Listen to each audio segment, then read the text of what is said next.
18 000 clients de Romande Énergie sont concernés. Depuis 3 semaines, le distributeur vaudois coupe ponctuellement leur chauffage électrique entre 18h et 20h. Il s'agit bien d'un test pour mieux gérer la consommation d'électricité, un test révélé par nos confrères de 24 heures car il est mené à l'insu des clients. Gilles de Disbar. Dans ce quartier à Morges, tout est chauffé à l'électrique depuis plus de 30 ans et quand Romande Énergie coupe les radiateurs, Yves Rollier le remarque. Quand j'ai constaté cette coupure générale, je suis descendu au sous-sol pour aller contrôler le panneau électrique. Et c'est à ce moment-là que j'ai entendu le réenclenchement de l'horloge principale de la Romande Énergie, cet appareil ici. J'ai eu la preuve que c'était la Romande Énergie qui avait fait une coupure et non pas une coupure dans notre installation. C'est le test que s'est lancé depuis 3 semaines le distributeur d'énergie vaudois pour ses 18 000 propriétaires chauffés à l'électrique. Couper 2 fois 15 minutes le chauffage entre 18h et 20h, là où il y a un pic de consommation. Sauf que l'entreprise n'a rien dit à ses clients.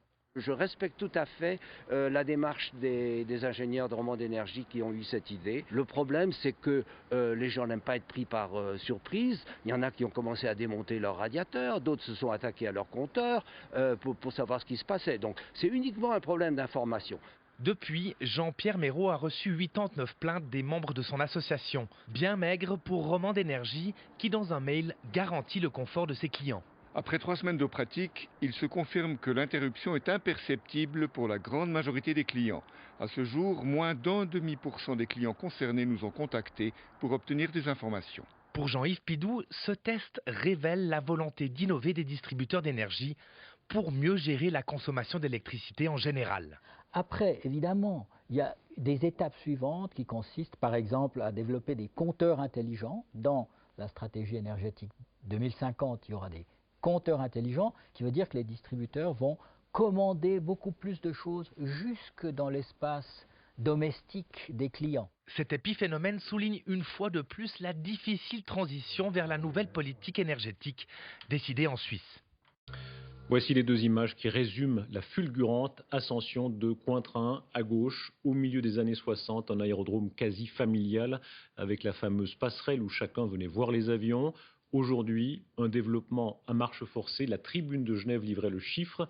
Le cap inédit des 16 millions de passagers aura été franchi en une année. On en voit les effets cette semaine. Les retours de vacances révèlent la saturation de l'aéroport à certains moments et ses besoins futurs. Elsa Anguinolfi. Toujours plus, l'aéroport de Genève a fait en 2016 le plein de passagers. Ils ont été 16 millions comme révélé par la Tribune de Genève. Un nouveau record qui sonne comme un défi. La situation devient d'ailleurs vite très tendue lors de périodes de grande affluence. Il y a beaucoup de monde. Des amis ont manqué leur vol parce que cela leur a pris trop de temps de passer le contrôle de sécurité. Donc j'ai fait attention d'arriver suffisamment tôt à l'aéroport. En arrivant ici, j'ai eu une escale alors qu'à la base, c'était pas prévu. Premier problème pour l'aéroport, ses infrastructures. De grands travaux sont en cours pour améliorer la prise en charge des passagers, comme l'agrandissement du hall des départs et la construction d'un nouveau bâtiment. À l'avenir, l'aéroport prévoit même d'investir 200 millions par an. La Cour des comptes l'a clairement dit, on n'a pas suffisamment investi. C'est aussi une volonté politique, c'est pas simplement le conseil d'administration de l'aéroport qui n'a pas voulu.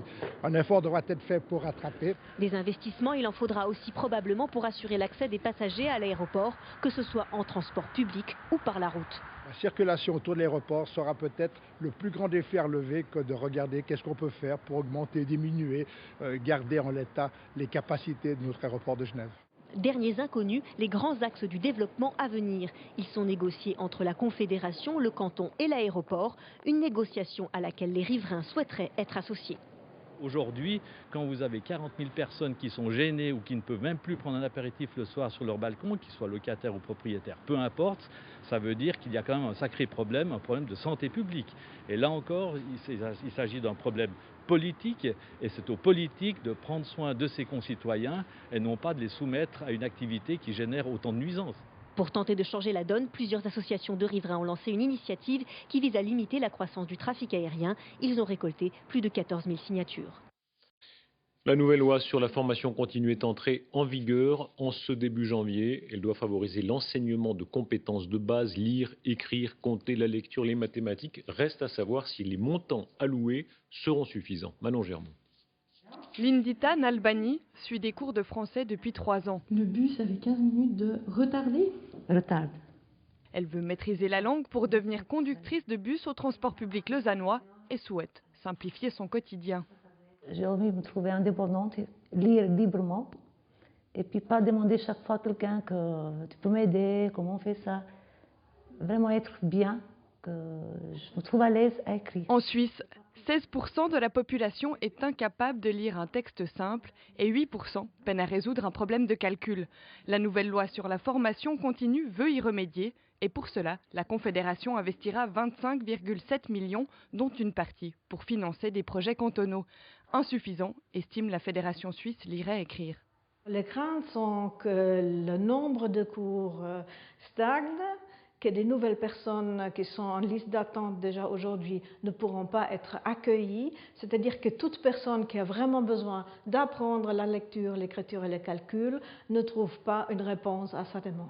À Berne, en septembre dernier, la Fédération suisse Lire et Écrire avait déjà fait entendre sa voix, mais pour l'élu Alice Glauser, il faut limiter les dépenses. On pourrait toujours donner plus, c'est ce que les associations demandent, souvent les cantons aussi, mais pour l'instant, la preuve du besoin n'est encore pas faite. Et puis, à mon avis, cela suffit. En attendant de prochains débats au Parlement, les cantons ont 4 ans pour évaluer les besoins et ils ont jusqu'au printemps pour proposer des projets concrets pour permettre à un plus grand nombre de maîtriser la lecture et le calcul. En Suisse, en ce début d'année, l'Union syndicale suisse tient conférence pour annoncer ses combats. Elle veut défendre les assurances sociales et notamment l'AVS. Elle voudrait une réduction des primes maladie qui devrait, selon elle, être fixée en fonction du revenu. L'USS estime que le financement des projets devrait être pris en charge par BNS et la Commission de la concurrence. On va entendre Doris Bianchi, adjointe du premier secrétaire de l'USS. Contre la baisse des rentes, nous exigeons que les taux d'intérêt négatifs qui sont encaissés par la Banque nationale suisse soient redistribués aux assurés du deuxième pilier. Et dans l'AVS, nous exigeons que le fonds AVS soit exclu du taux d'intérêt négatif. Ce sont des élections cantonales, mais les deux poids lourds politiques sont connus dans toute la Suisse. Oskar Freisinger versus Christophe Darbellet. Ils sont tous les deux candidats pour le Conseil d'État valaisan. Les grandes manœuvres ont commencé et provoquent une série de réactions. C'est surtout la candidature surprise du PDC Nicolas Voide qui a fait alliance sur sa droite avec l'UDC. Pascal de France, Céline Brichet. Une pique d'Oskar Freisinger pour Christophe Darbellet. C'est ce que pourrait représenter l'alliance du candidat UDC avec Nicolas Voide du PDC dans la course au Conseil d'État. En effet, le canton a la particularité de n'élire qu'un seul candidat par district. À Martigny, il faudra donc choisir entre Voide et Darbellet. Pour l'intéressé, c'est une attaque frontale. C'est une idée qui est sans doute venue de la part de l'UDC parce qu'ils ont très peur que leur leader pâtisse de toutes les affaires qui ont eu lieu dans ce canton ces derniers mois. Et puis il a sans doute peur de ne pas être le premier, de ne pas être le roi du canton. Moi, je ne me laisse pas tellement impressionner. Du côté UDC, on relativise, sans nier cet heureux hasard. Ce n'est pas l'objectif d'attaquer une personne. Maintenant, c'est vrai que la mathématique veut ça. En Valais, on peut avoir qu'un seul conseiller d'État du même district. Donc il y aura forcément un duel qui sera provoqué entre M. Voide et M. Darbellet.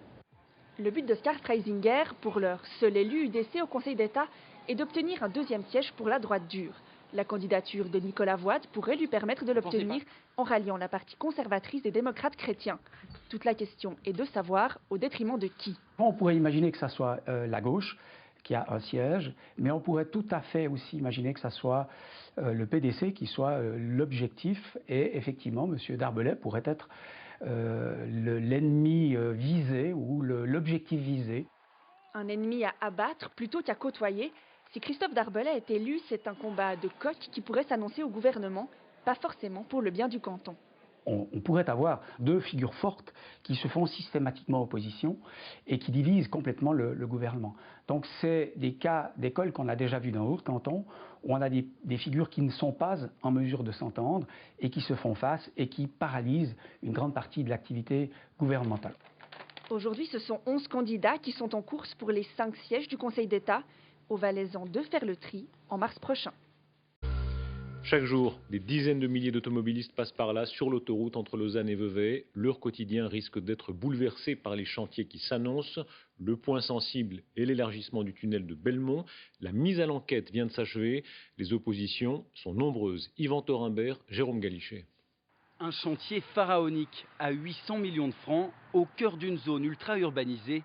Voilà ce qui inquiète les 5600 habitants de Belmont. Il y aura énormément de camions, qu'il y aura probablement une grande centrale à béton, qu'il y aura un bruit de chantier surtout au moment de la construction des entrées du tunnel considérable, bruit qui montera, donc il y aura des périodes de bruit assez intenses et ceci 24 heures sur 24. Ils sont une cinquantaine à s'être opposés juridiquement au projet d'élargissement du tunnel de Belmont. 1200 ont signé une pétition et se disent prêts à aller jusqu'au tribunal fédéral s'il le faut. On est prêt à tenir une dizaine d'années. Froidement. Même le syndic de la commune n'avait jamais vu pareille mobilisation. Monsieur le syndic, voilà les oppositions qu'on a reçues pour l'autoroute. La commune ne conteste pas le chantier mais réclame un allègement de son ampleur. Concrètement, si possible, faire des travaux qui sont ceux qui se déroulent dans tout chantier, qui se font du lundi au vendredi, de 6h à 20h, et qui laissent la nuit au repos et le week-end à la famille, sans avoir des bruits de chantier. Car voilà ce qu'a mijoté l'Office fédéral des routes. 8 ans de travaux, jour et nuit, pour aménager une bande d'arrêt d'urgence en 3e voie dans le tunnel de Belmont, sur le modèle de ce qui se fait déjà à Morges. Les travaux devaient débuter cette année, mais devant la fronde, l'Office fédéral des routes se dit ouvert au compromis. Bien évidemment, le projet va être optimisé pour que les nuisances qui seront ressenties aussi bien par les automobilistes que par les riverains soient les plus faibles possibles. Ça, c'est toujours la démarche que nous adoptons, quels que soient les chantiers sur lesquels nous intervenons. Si les opposants vont jusqu'au tribunal fédéral, le projet pourrait être retardé d'au moins 4 ans.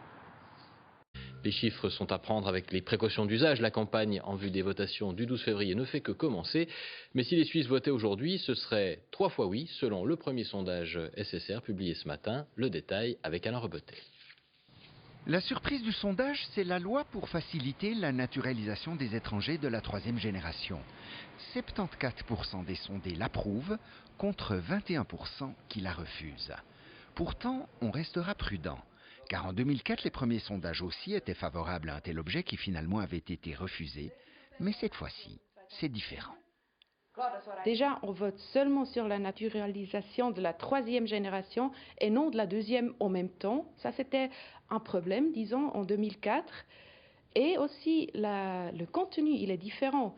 Cette fois, on ne vote pas d'une naturalisation automatique à la naissance, mais une naturalisation facilitée seulement, et ça c'est un grand changement. Sur la réforme de l'imposition des entreprises, c'est plus serré. 50% des sondés y sont favorables, 35% s'y opposent et 15% sont indécis. Mais le sondage montre que les arguments les plus cités sont favorables au oui. C'est la situation de la Suisse au niveau mondial en ce qui concerne la concurrence sur le marché international. Pourtant, il reste une incertitude. Qu'est-ce qui se passe si jamais la croissance économique qui est favorisée par le oui, le camp du oui, elle n'arrivera pas? Alors c'est là la question, qui va payer la facture? Et c'est pour ça que la population hésite encore un peu. Enfin, dernier objet, le fonds Forta pour les routes nationales où 60% des sondés disent oui, 32% non. Mais là, le pronostic est clairement favorable. Je pense que c'est la question qui est la plus sûre. Qu'est-ce qui va se passer le 12 février? Ça commence assez bien pour les autorités et probablement ça va rester comme ça. Et justement, on verra avec le deuxième sondage dans 4 semaines si les tendances se confirment.